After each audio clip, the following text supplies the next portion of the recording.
nuestro Señor Jesucristo. Vamos a estar en dos versículos el día de hoy. El primero es Mateo 16, 18, para que vamos primeramente allí. Y tenga pendiente a Lucas 12, 35. Mateo 16, 18 lo vamos a leer en el nombre del Padre, del Hijo y con la unción del Espíritu Santo. Dice de la siguiente manera. ¿Cuántos ya llegaron? Amén. Como sé que tienen celulares, por eso voy rápido. Entonces dice de la siguiente manera: y yo también te digo que tú eres Pedro, y sobre esta roca edificaré mi iglesia, y las puertas del Hades no prevalecerán contra ella. Amén. Y vamos de una vez a Lucas 12, 32, no es 35. Dice: no temas, manada pequeña, porque a vuestro Padre le ha placido daros el reino. Lo primero que me preguntaba yo era de que, ¿por qué le dijo a Pedro? Porque dice que Jesús le dijo a Pedro: sobre ti edificaré mi iglesia. ¿Por qué le dijo a Pedro? ¿Quién era Pedro? Pedro, antes de ser Pedro, se llamaba Simón, pero Dios le cambia el nombre y le pone Pedro, porque Pedro significa piedra o roca. ¿Y quién es nuestra roca?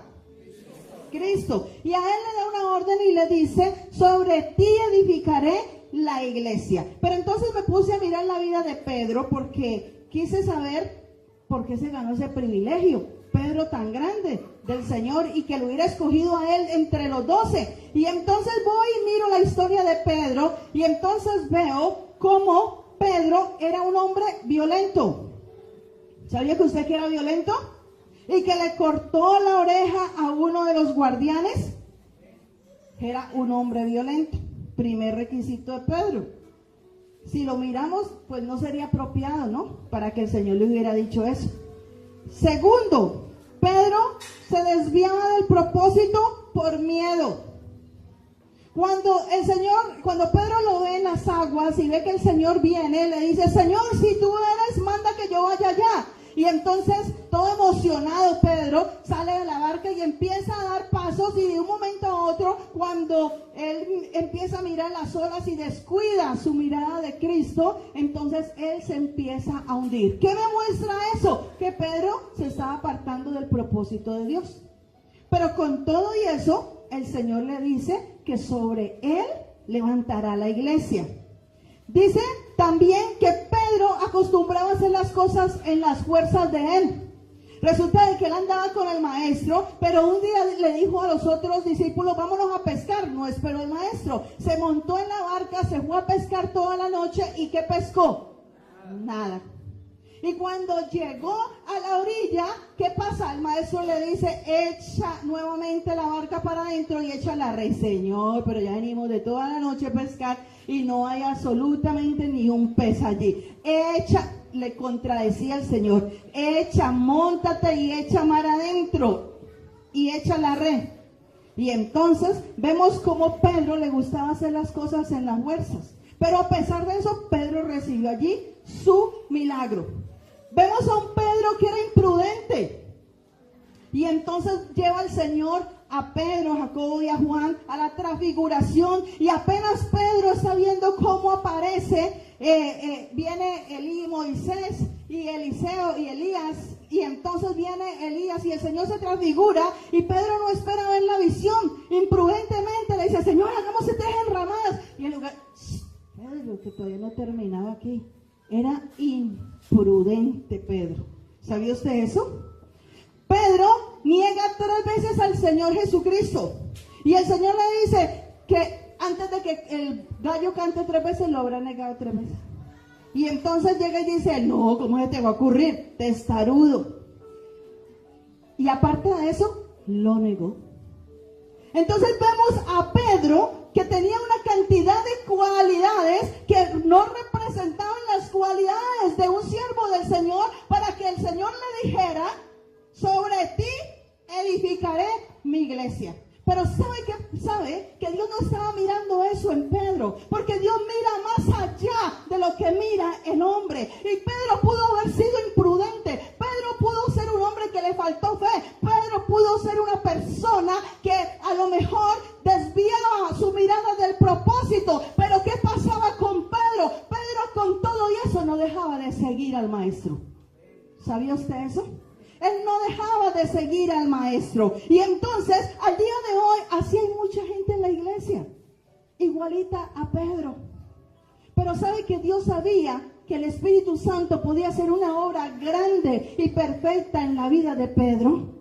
Y así fue, y por eso el Señor le habló, no en el momento, le habló a futuro y le dijo: sobre ti edificaré mi iglesia. Porque aunque era imprudente, aunque andaba en sus fuerzas, aunque le faltaba fe, aunque era un hombre que desviaba a veces su mirada de Cristo, era un hombre que él sabía que lleno del poder y del Espíritu Santo avanzaría la iglesia de Cristo hasta el día de hoy y hasta el día postrero y hasta el día venidero. Porque Pedro fue el instrumento que Dios usó después de su ascensión. El Señor le dice: vete al aposento alto y no salgas de allí hasta que no haya venido la promesa sobre tu vida. Y ahí vemos cómo Pedro obedece al Señor. Y él le dijo a los 12: vámonos a hacer lo que el Señor dijo. Y se encerraron allí todos unánimes y juntos, orando. Y vino la promesa del Espíritu Santo y todos fueron llenos del Espíritu Santo, empezando por Pedro.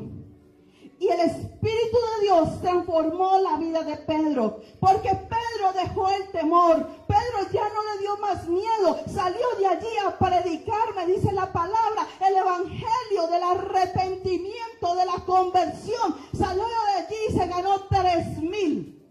¿Sabía usted eso? No era el mismo Pedro que había llegado a conocer al Señor.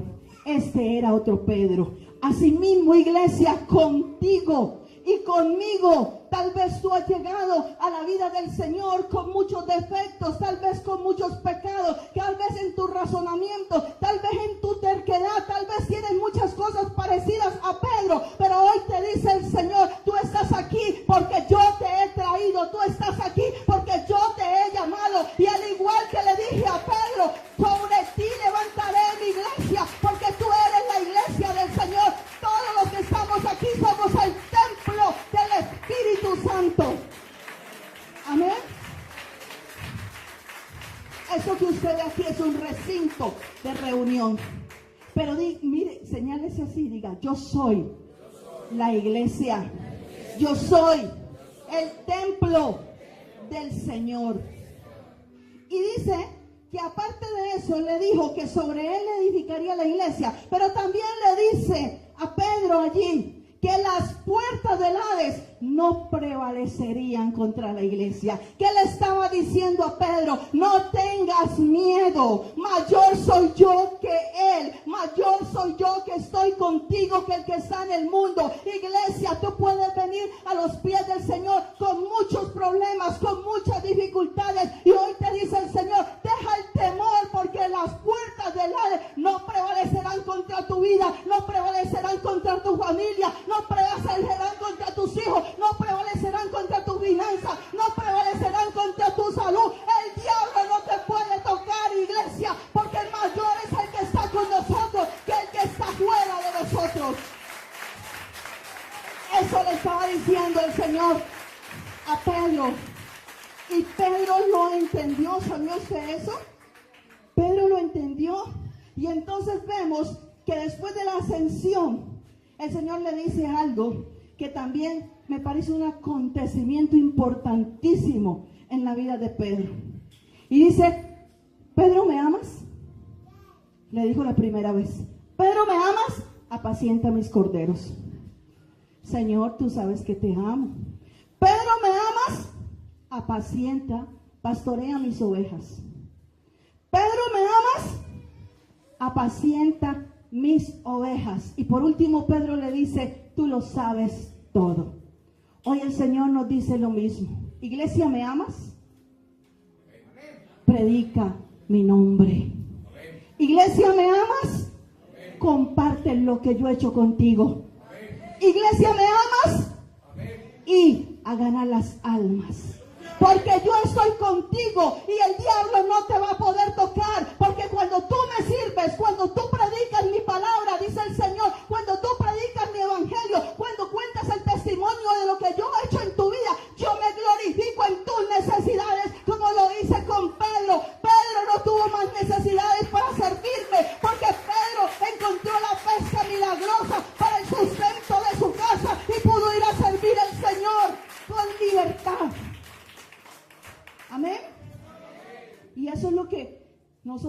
debemos hacer.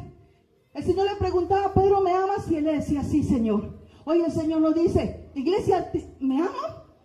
Y le decimos igual, sí, te amamos. La manera de demostrarle al Señor que lo amamos es multiplicándonos. Es ganando a otros para Cristo. Es compartiendo el mensaje del reino sobre Él. Amén. Ahorita vamos a mirar Lucas.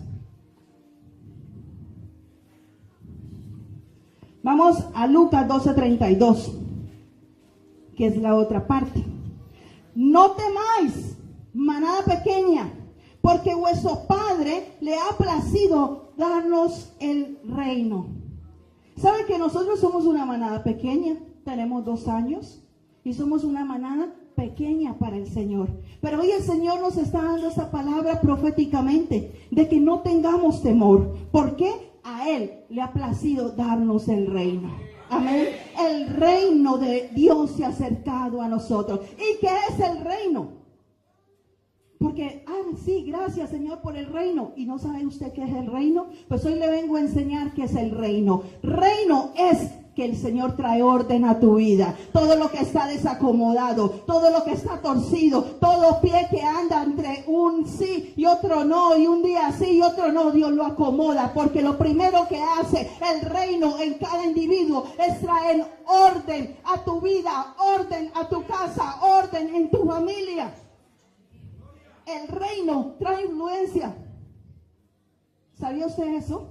Vas a ser persona influente para los demás. Ya tú no vas a pasar desapercibida ni desapercibido. La gente te va a mirar porque te vuelves persona de influencia. Tienes algo diferente a los demás y es el reino de Dios que hace que influencies y que cambien las atmósferas, que haces que puedas ir a un lugar y como tienes el reino de Dios, la presencia de Dios, que hacen los demonios tiemblan y huyen. Porque tú eres una persona de influencia. Eso trae el reino. El reino trae administración. Dios nos hace administradores. Él es el dueño del oro y la plata. Nosotros sus administradores. Nos enseña a administrar bien su herencia. Nos enseña a administrar bien las cosas que nos entregan. Amén. El reino nos hace productivos. No vamos a ser personas sin fruto. No vamos a ser personas como aguas que pasan. Vamos a ser personas que nos vamos a fructificar en todo lo que hagamos. En la obra de tus manos, en el fruto de tu vientre, en los dones te vas a fructificar, en el ministerio te vas a multiplicar. Vamos a ser productivos en todo. ¿Quién lo cree? El reino trae responsabilidades. Cuando el Señor te llama a su reino, el Señor te llama y te entrega un ministerio. Cuando el Señor te llama a su reino, te dice, no te quiero más desocupada ni desocupado. Si no tenías nada que hacer, aquí en la iglesia sí vas a tener que hacer. Porque hay muchas cosas que hacer en la obra del Señor. Y empiezas a entregar responsabilidades. Amén. Pero el reino trae protección. ¿Sabía usted eso? El reino viene y te protege de toda fuerza del mal. El reino viene a tu vida a traer esa protección celestial que te salvaguarda de las artimañas y de las maquinaciones del diablo. Que aunque tú no las veas y aunque tú no sabes, el Señor envía ángeles a tu alrededor con espadas desenvainadas. Y tal vez tú en lo físico no te miras, pero cuando tú eres una persona de reino, tú caminas con un ejército custodiándote. Tú caminas con guardaespaldas del cielo, que el Señor te los ha entregado a ti y a mí. Amén.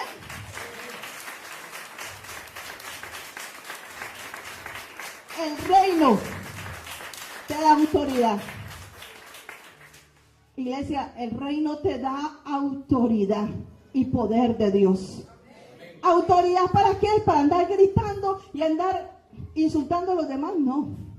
Autoridad para hablarle a los vientos, a las circunstancias, a hablarle a todo lo que se levanta, que te quiere hacer caer, que te quiere enredar la vida, que te quiere torcer el camino. Esa autoridad para decirle, te sujetas en el nombre de Jesús de Nazaret, a mí, no tocas a mi casa, no tocas a mi esposa, no tocas mi vida, no tocas mi finanza, no tocas mi salud, porque mayor es el que está en mí. Él me ha dado la autoridad y el poder para yo ser victorioso, para yo ser próspera, para yo vencer en todo tiempo.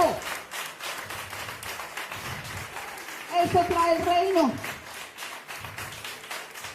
El reino te quita el miedo. ¿Sabías tú eso? El reino te quita el miedo. Dice que el reino trae promesas y derechos. El reino te entrega promesas a ti, grandísimas de la palabra del Señor. Y te da derechos como ciudadano del reino. Y esos derechos es para que los uses, para que como ciudadano y ciudadana del reino puedas decir: yo tengo derecho a mi sanidad. Yo tengo derecho a mi prosperidad. Yo tengo derecho a ver la gloria de Dios sobre mi vida, sobre mi casa. Yo tengo derecho a la paz. ¿Sabía usted eso? El diablo quiere robarse la paz de las personas. El diablo quiere traer división, contienda. El diablo quiere venir a enredar la vida de las personas. Pero cuando una persona sabe y camina dentro del reino, puede pararse en esa autoridad y puede coger la palabra del Señor y citar las promesas para cada circunstancia y para cada necesidad. Puede apropiarse de la palabra del Señor y declararla con autoridad y con poder. Y puede pararse firme y decirle: diablo mentiroso, a mí la palabra del Señor me enseña otra cosa. Así que vete. Pero para eso hay que tomar la decisión, iglesia, de pertenecer al reino. Yo te pregunto a ti: ¿quieres ser del reino? Porque si tú quieres ser del reino, Dios está dispuesto a hacer cosas grandes y maravillosas contigo, con tu familia, con tu casa, con tu vida. Porque Dios nos ha llamado a cosas grandes y maravillosas. Porque Dios quiere que cada cosa que tú hagas sea una cosa productiva.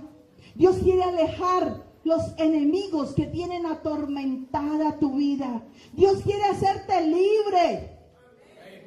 Él te quiere hacer libre, ya lo vimos. Las puertas del Hades no prevalecerán contra la iglesia, pero tienes que tomar la decisión y decirle: Señor, yo te amo y yo me dispongo a servirte y yo me dispongo a ganar almas para ti y yo me dispongo a que tú con tu presencia, con tu Santo Espíritu me llenes. Porque yo necesito el reino en mi vida. Yo quiero ver días buenos. Yo quiero que mi familia tenga días buenos. Y yo soy el llamado y el escogido por Dios para que haya transformación en mi casa, para que haya transformación en nuestras vidas. Amén. El miércoles le decía a la iglesia: si Dios te ha llamado a ti como cabeza, si Dios te ha llamado a ti como punta de lanza de tu familia, ¿cómo puede ser posible que tú le vayas a dejar una herencia maldita a tu familia? ¿Sabía que esa palabra me ha pegado fuerte? Porque tenemos una gran responsabilidad. ¿Sabe? Que si usted no lucha y pelea con las maldiciones generacionales de sus antepasados, si usted no le vence en el nombre de Jesús, porque el diablo ya está vencido, solo que usted se tiene que parar firme y recordarle al diablo: hasta aquí llegaste, porque mi descendencia no tendrá una herencia maldita, mi descendencia será bendecida, será prosperada y andará en victoria. Así que si nosotros nos paramos de esa manera, nuestra descendencia, nuestros hijos, nuestros nietos, nuestros bisnietos van a poder caminar y ver la gloria de Dios. Pero si tú no te paras en la brecha, si tú no decides estar en el reino, tú simplemente le estás dejando una herencia maldita a tus hijos y a tus nietos. Con los mismos demonios que has andado tú, con los mismos demonios que has andado sin Cristo, que te han tumbado, que te han hecho ver y te han hecho caer y que te han hecho esto, les va a tocar luchar a ellos porque tú no te paraste en la brecha. Así que o decides, te paras en la brecha y le das una herencia bendita a tus hijos, te consagras al Señor y le dices: no, diablo mentiroso, no lo vas a tocar más. A mí me molestaste en el pasado, pero de aquí para adelante hay cosas nuevas para mi familia. No quiero ver a mis nietos destruidos, no quiero ver a mis hijos destruidos. Yo me paro en la brecha y voy a caminar dirigida y dirigido por el Espíritu Santo, porque soy la iglesia de Cristo. Amén.